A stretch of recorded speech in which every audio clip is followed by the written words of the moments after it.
Panorama group, जो सोचता है वो करता है।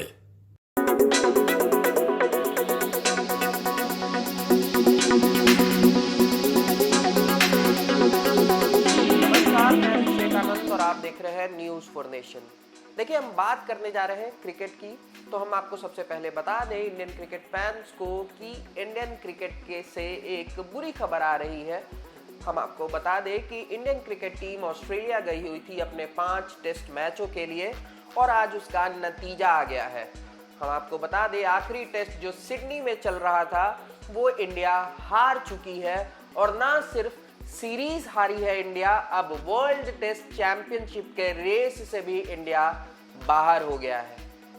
तो ये बेहद ही बुरी खबर है। इस बुरी खबर इस वजह से है क्योंकि कहा जा रहा था कि रोहित शर्मा का जो ये हो सकता है आखिरी सीरीज है और विराट कोहली का भी ये आखिरी सीरीज हो सकता है। तो क्या अब विराट कोहली और रोहित शर्मा बिना वर्ल्ड टेस्ट चैंपियन बने ही रिटायर हो जाएंगे? ये सब सवालों पे एक बड़ा अब जो है इंडियन क्रिकेट फैंस को जवाबों का इंतजार है। तो हम आपको कुछ चीजें बताते हैं। सबसे पहले हम मैच के बारे में बात करते हैं कि मैच में क्या हुआ था। जैसा कि हमने आपको कल बताया था, कल भी हमने आपको अपडेट किया था, जब डे 2 स्टंप्स हुआ था तो इंडिया डोमिनेट कर रहा था उस मैच में। हम कैसे डोमिनेट कर रहा था हम आपको बताते हैं कि देखिए, ये जो पिच था सिडनी क्रिकेट ग्राउंड था, इस पिच पे बॉलर का बोलबाला था और इंडिया लीड भी कर रही थी। 4 रन का ही लीड था, लेकिन जो वो मनोबल बढ़ाने के लिए होता है वो काफी था। बुमराह कप्तान थे, तेज गेंदबाज कप्तान था, तो कहीं ना कहीं बॉलिंग फेवर जो था इंडिया के तरफ था। विदेश में थे तब भी उनका मनोबल बहुत हाई था। लेकिन हुआ क्या, अब हम बात कर रहे हैं जैसे ही तीसरे दिन का खेल शुरू होता है, इंडिया के पास 145 रनों का लीड रहता है, स्कोर रहता है 141 रन पे 6 विकेट। वहां से खेल शुरू होता है और वहीं पे जो जिस तरह से खेल शुरू होता है सिर्फ 12 रन बना के इंडिया ऑल आउट हो जाता है। यानी इंडिया का जो स्कोर रहता है वो 157 रन पे इंडिया ऑल आउट हो जाता है। यानी 16 रन बनाया, सिर्फ इंडियन बल्लेबाजों ने सिर्फ 16 रन ऐड किया और ऑल आउट हो गई।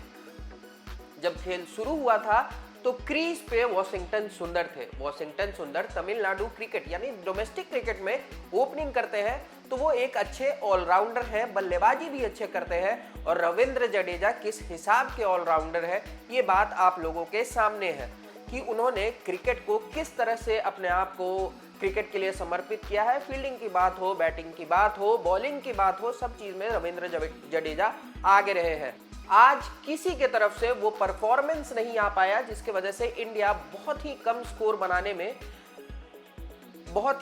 स्कोर में ऑल आउट हो गई। सिर्फ 157 रन पे ऑल आउट हो गई और 4 रन का लीड था। तो 161 जो इंडिया का स्कोर था और ऑस्ट्रेलिया को चेज करना था 162, जो कि काफी ज्यादा नहीं था। वैसे तो सिडनी क्रिकेट ग्राउंड जो है वो बॉलरों का पिच था, लेकिन ऑस्ट्रेलिया के पास एक फेवर था, ऑस्ट्रेलिया के पास एक बढ़त थी कि ऑस्ट्रेलिया का ही ये पिच था।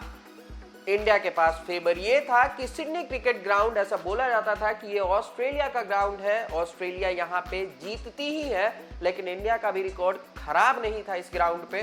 पिछले 12 साल पे इंडिया यहाँ पे हारा नहीं था और आज जो है दशकों का रिकॉर्ड टूट गया। ऑस्ट्रेलिया ने इंडिया को हरा दिया, वर्ल्ड टेस्ट चैंपियनशिप के रेस से भी बाहर कर दिया है।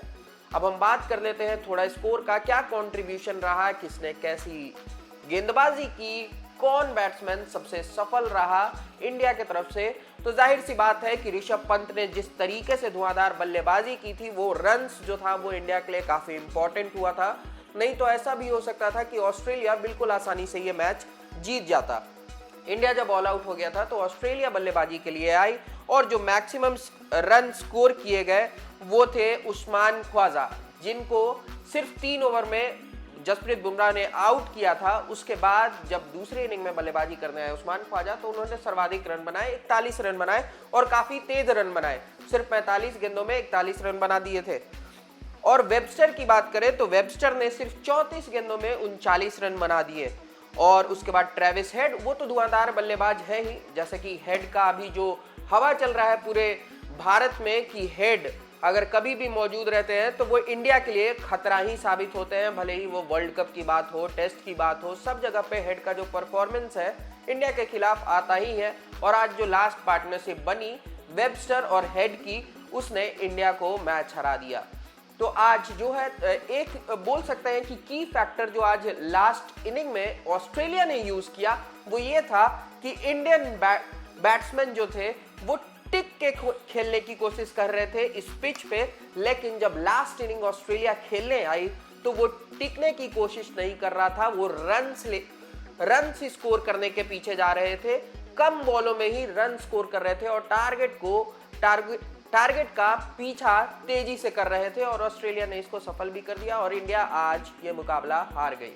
तो क्या रोहित शर्मा अब रिटायर हो जाएंगे? देखिए, रिटायरमेंट की बात पे अभी कोई पुष्टि तो नहीं है, लेकिन हम आपको बता दें हाल में ही अब इंग्लैंड टेस्ट शुरू होगा। ऐसा कहा जा रहा है कि रोहित शर्मा फॉर्म में अगर वापस आते हैं वनडे में तो हो सकता है कि इंग्लैंड के खिलाफ रोहित शर्मा खेले। और विराट कोहली पे भी रिटायरमेंट का जो वो बोल सकते हैं बात उनके सर पे मंडरा रहा है, तो हम आपको एक बार बता दें कि विराट कोहली ने खुद को जिस तरह से मेंटेन रखा है फिटनेस के मामलों में, और ऑस्ट्रेलिया दौरा तो सभी बैट्समैन के लिए खराब रहा है, लेकिन विराट कोहली ने इस दौरे पे एक शतक भी जड़ा है, ऑस्ट्रेलिया पे ही शतक जड़ा है।